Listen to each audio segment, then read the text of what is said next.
ራዕይ ያለው መሪ ይምራ።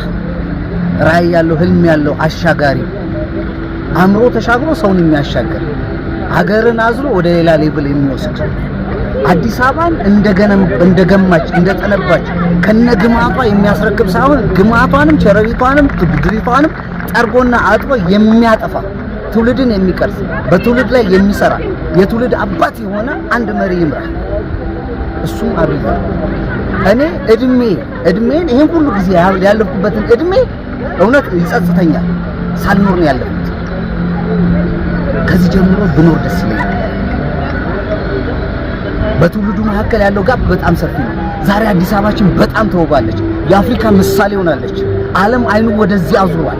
በቱሪዝም በጣም ተደራጅተናል። በሁሉም መስክ ተደራጅተናል። ግን ዛሬ ያየነው ነገር እጅግ በጣም ያማረና የሚስብ ነው። እዚህ ሰፈር ከዚህ ቀደም በፔስታል ተቋጥሮ ሽንት ቤት ነበር፣ ሰገራ ነበር የሚወረወረው። በሃይላንድ ተቋጥሮ ሽንት ነበር የሚወረወረው። ዛሬ ግን ይሄውና ይሄን የመሰለ ቦታ፣ ይሄን የመሰለ ዓለም፣ ይሄን የመሰለ እይታን አይተን እንድንኖር አእምሯችን ታድሶ የምንኖርበትን አገር እንኳን ሳናቅ ነበር። ዛሬ ግን መተን ያየንበትን አዲስ ተስፋን የሰነቀ አዲስ እስትንፋስ አዲስ አየርን የወሰደበት ጊዜ አሁን።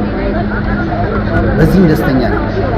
አመሰግናለሁ ስለመራኸኝ፣ ስለምከተል አንተ ደግሞ እጃችንን ይዘህ ስለምታሻግረን አመሰግናለሁ። ቀጣያችን አመሰግናለሁ።